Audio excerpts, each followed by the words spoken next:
Frères et sœurs, bonjour et bienvenue à la célébration eucharistique. Bienvenue à ceux et celles qui se joignent à nous par le truchement de la télévision et d'Internet.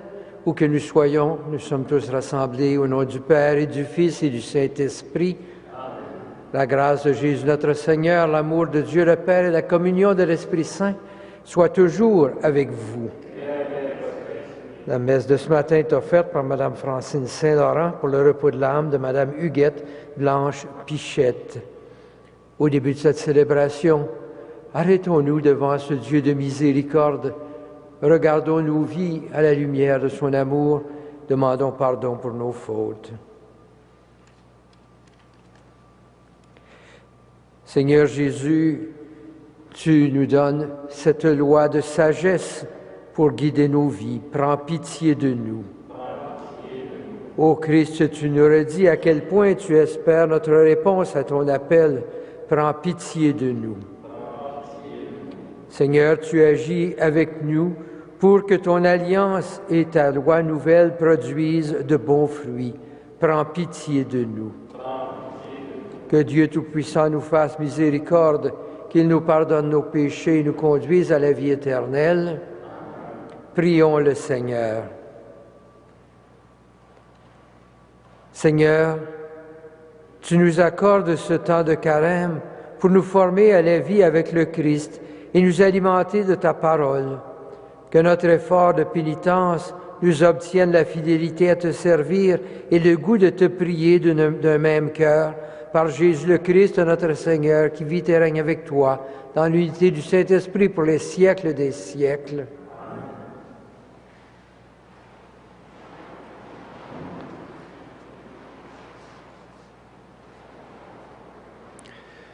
Lecture du livre du Deutéronome. Moïse disait à son peuple, « Maintenant, Israël, écoute les commandements et les décrets que je vous enseigne pour que vous les mettiez en pratique. Ainsi, vous vivrez et vous entrerez en possession du pays que vous donne le Seigneur, le Dieu de vos pères. Voyez, je vous enseigne les commandements et les décrets que le Seigneur mon Dieu m'a donnés pour vous, afin que vous les mettiez en pratique dans le pays dont vous allez prendre possession. Vous les garderez, vous les mettrez en pratique. Ils seront votre sagesse et votre intelligence aux yeux de tous les peuples. Quand ceux-ci entendront parler de tous ces commandements, ils s'écrieront, « Il n'y a pas un peuple sage et intelligent comme cette grande nation. » Quelle est en effet la grande nation dont les dieux soient aussi proches que le Seigneur notre Dieu est proche de nous chaque fois que nous l'invoquons? Et quelle est la grande nation dont les commandements et les décrets soient aussi justes que toute cette loi que je vous présente aujourd'hui? Mais prends garde à toi, garde-toi de jamais oublier ce que tes yeux ont vu. Ne le laisse pas sortir de ton cœur un seul jour. Enseigne-le à tes fils et aux fils de tes fils. Parole du Seigneur.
Rapide son verbe la parcourt. Il étale une toison de neige, il sème une poussière de givre. Peuple de Dieu, célèbre ton Seigneur. Il a révélé sa parole à Jacob, ses volontés, ses lois, Israël. Pas un peuple qu'il ait ainsi traité, nul autre n'a connu ses volontés. Peuple de Dieu, célèbre ton Seigneur.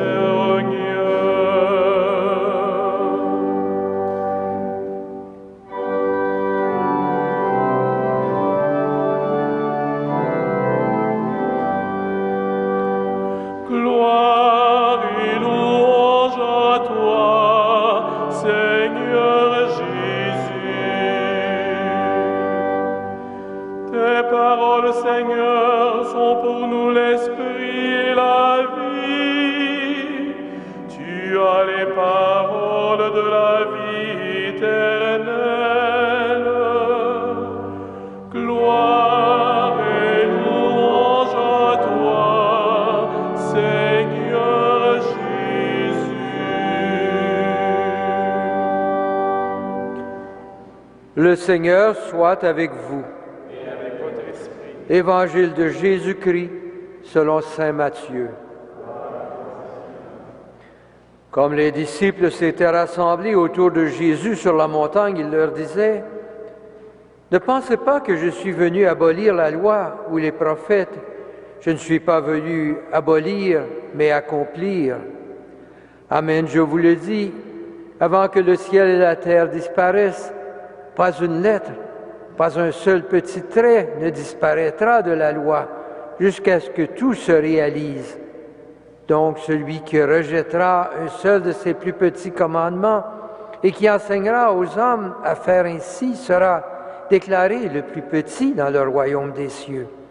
Mais celui qui les observera et les enseignera sera déclaré grand dans le royaume des cieux. »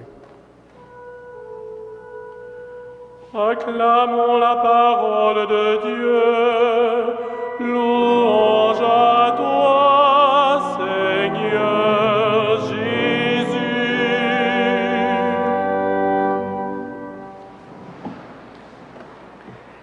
Frères et sœurs, dans la première lecture, nous trouvons, sous la forme d'un discours de Moïse, une introduction à ce qu'on appelle les 10 paroles, le décalogue, 10 paroles, ce texte qui parle des décrets, des ordonnances de Dieu pour son peuple.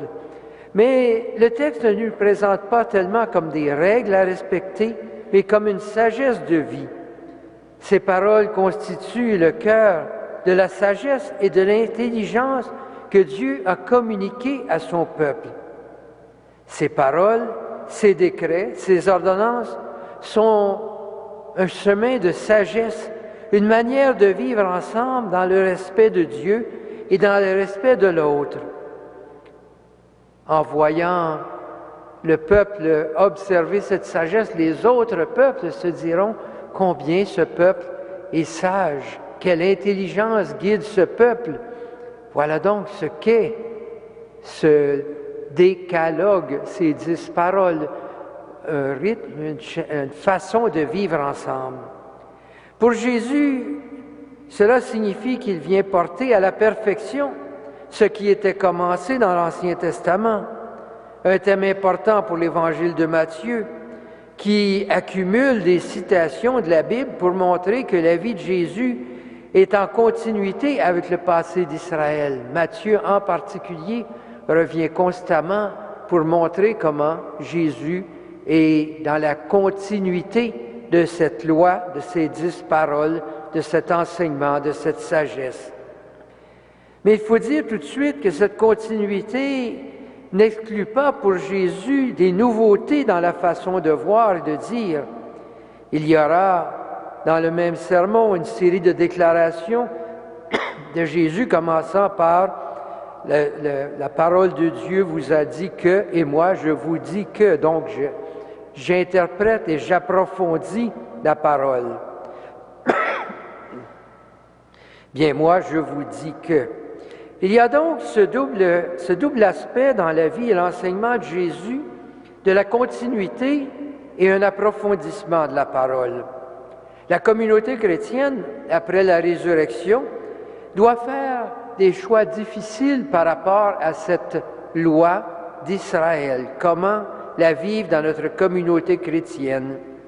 Il faudra vivre ainsi. Les premiers chrétiens continuent sans doute à aller au temple ou à la synagogue le jour du sabbat. On en parle plusieurs fois. Par contre, les nouveaux chrétiens qui proviennent d'autres milieux, non pas des milieux juifs traditionnels, ne connaissent pas cette pratique d'aller à la synagogue. Il faut donc réconcilier ces communautés. Il en est ainsi pour les autres préceptes, comme ceux concernant le pur et l'impur, les nourritures que nous pouvons manger. Et nous trouvons dans les Actes des Apôtres de longs échanges pour essayer de clarifier cette réalité-là. Matthieu parle à cette communauté chrétienne. Il veut situer la communauté chrétienne, incluant cette communauté issue du judaïsme. Il sera donc nécessaire de distinguer les grands principes de sagesse dont parle le Deutéronome et des règles multiples qui sont mises en place dans diverses époques dans la communauté juive.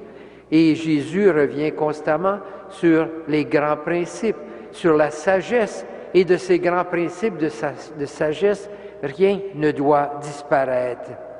Ainsi, Matthieu réconforte les chrétiens qui veulent demeurer fidèles, et même ceux qui veulent demeurer fidèles aux petits principes de la loi juive, sans pourtant exclure ceux qui ne suivent pas tous ces principes. Tous auront leur place dans le royaume des cieux, même si c'est la dernière place. Tous auront leur place dans le royaume, dans cette nouvelle communauté. Et discrètement, Matthieu fait comprendre à la communauté juive que tous ont leur place. Le Deutéronome nous dit quelle est en effet la grande nation dont les dieux sont aussi proches. En Jésus, ce n'est pas seulement Dieu qui est proche, mais il vient pour être un d'entre nous. Par son action et ses paroles, il nous invite à pousser à sa limite les préceptes de ce peuple juif. Il ne suffit plus d'éviter de tuer, il faut traiter l'autre avec le plus grand respect. Il ne suffit plus d'aimer ceux qui nous sont proches, mais d'aimer même nos ennemis. Par sa vie et par sa mort, le Christ pousse à son dernier accomplissement cette loi de l'amour, cette loi fondamentale, pousse jusqu'au bout cette sagesse. Et ainsi, il accomplit profondément ce que cette parole voulait dire. La loi nouvelle est aussi une sagesse nouvelle, une façon de vivre ensemble qui nous amène à vivre en paix, à placer le pardon, la compassion, l'amour de l'autre au cœur de nos vies, pour que ces valeurs deviennent une sagesse de vie pour chacun de nous. C'est ce que nous nous efforçons de vivre. Nous trouvons dans l'Eucharistie la force d'aller toujours un peu plus loin dans notre fidélité à cette loi inscrite en nos cœurs, cette loi que nous avons apprise et que nous cherchons à vivre à la suite du Christ.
Prions ensemble au moment d'offrir le sacrifice de toute l'Église. Avec ces offrandes, Seigneur, accepte les prières de ton peuple. Et nous qui prenons part à cette Eucharistie, protège-nous de tout mal, par Jésus le Christ, notre Seigneur. Le Seigneur soit avec vous. Élevons notre cœur. Rendons grâce au Seigneur notre Dieu. Vraiment, il est juste et bon de te rendre gloire, de t'offrir notre action de grâce toujours et en tout lieu. À toi, Père très saint, Dieu éternel et tout-puissant, tu offres à tes enfants un temps de grâce pour qu'ils retrouvent la pureté du cœur. Tu veux qu'ils se libèrent de leur égoïsme afin qu'en travaillant à ce monde qui passe, ils s'attachent surtout aux choses qui ne passent pas. C'est pourquoi avec les anges et tous les saints, nous chantons et nous proclamons.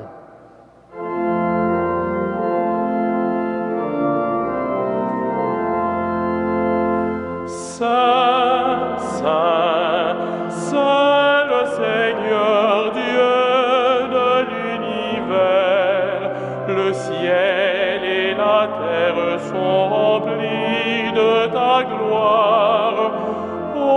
Hosanna au plus haut des cieux, béni soit celui qui vient au nom du Seigneur. Hosanna au plus haut des cieux.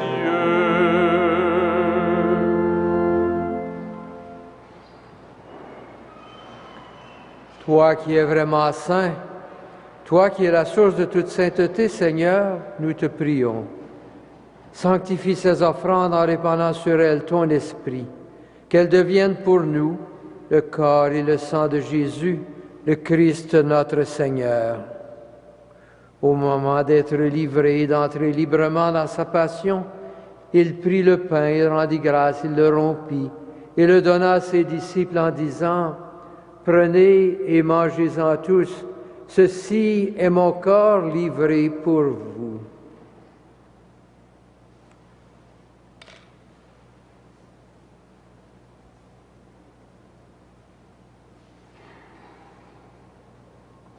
De même, à la fin du repas, il prit la coupe. De nouveau, il rendit grâce et la donna à ses disciples en disant, « Prenez et buvez-en tous, car ceci est la coupe de mon sang, le sang de l'alliance nouvelle et éternelle, qui sera versé pour vous et pour la multitude en rémission des péchés. Vous ferez cela en mémoire de moi. »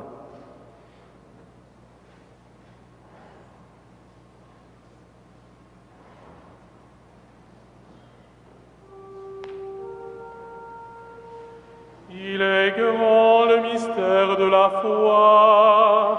Nous proclamons ta mort, Seigneur Jésus. Nous célébrons ta résurrection. Nous attendons ta venue dans la gloire.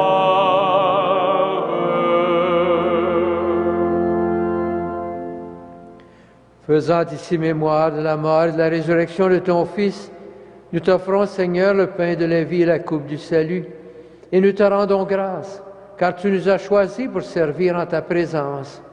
Humblement, nous te demandons qu'en ayant part au corps et au sang du Christ, nous soyons rassemblés par l'Esprit Saint en un seul corps. Souviens-toi, Seigneur, de ton Église répandue à travers le monde. Fais-la grandir en ta charité, avec le pape François, notre évêque Christian, et toutes les personnes qui ont charge de ton peuple. Souviens-toi aussi de nos sœurs, de nos frères qui se sont endormis dans l'espérance de la résurrection et de toutes les personnes qui ont quitté cette vie. Reçois-les dans ta lumière auprès de toi. Sur nous tous, enfin, nous implorons ta bonté. Permets qu'avec la Vierge Marie, la bienheureuse Mère de Dieu, avec Saint Joseph, son époux, avec les apôtres, avec Saint Frère André et les saints de tous les temps qui ont vécu dans ton amitié, nous ayons part à la vie éternelle et que nous chantions ta louange par Jésus-Christ, ton Fils bien-aimé. par lui, avec lui et en lui, à toi, Dieu le Père Tout-Puissant, dans l'unité du Saint-Esprit, tout honneur et toute gloire pour les siècles des siècles. Amen.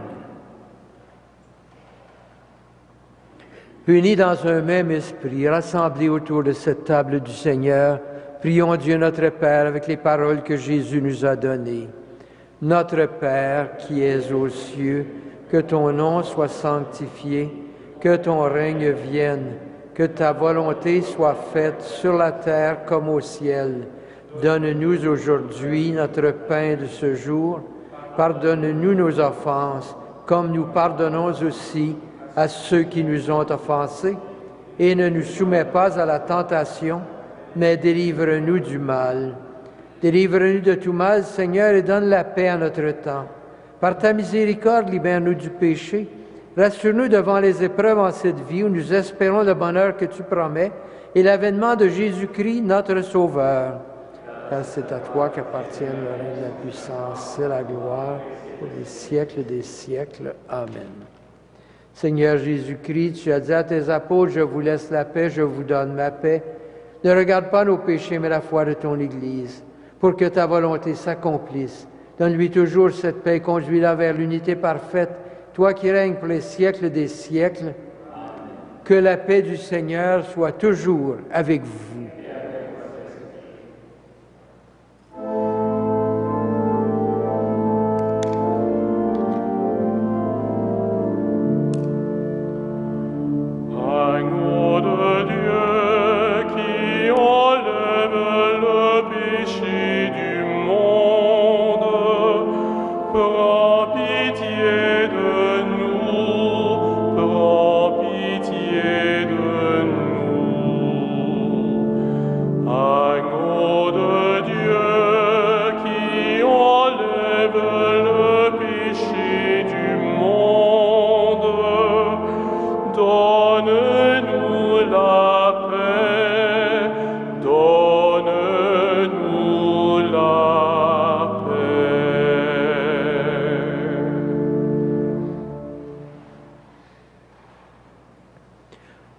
Heureux les invités au repas du Seigneur. Voici l'agneau de Dieu qui enlève le péché du monde. Seigneur, je ne suis pas digne de te recevoir, mais dis seulement une parole et je serai guéri.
Prions le Seigneur. Que cette communion à ton Fils Jésus-Christ nous sanctifie, Seigneur notre Dieu, après avoir effacé tous nos torts, qu'elle ouvre nos cœurs aux promesses de ton règne, par Jésus-Christ notre Seigneur, qui vit et règne avec toi, dans l'unité du Saint-Esprit pour les siècles des siècles. Amen. Le Seigneur soit avec vous. Que le Seigneur, le Dieu Tout-Puissant, vous bénisse, le Père, le Fils et le Saint-Esprit. Frères et sœurs, que Saint Joseph et Saint Frère André soient vos compagnons de route sur cette route de carême qui nous mène vers la gloire de Pâques. Allez dans la paix et dans la joie du Christ.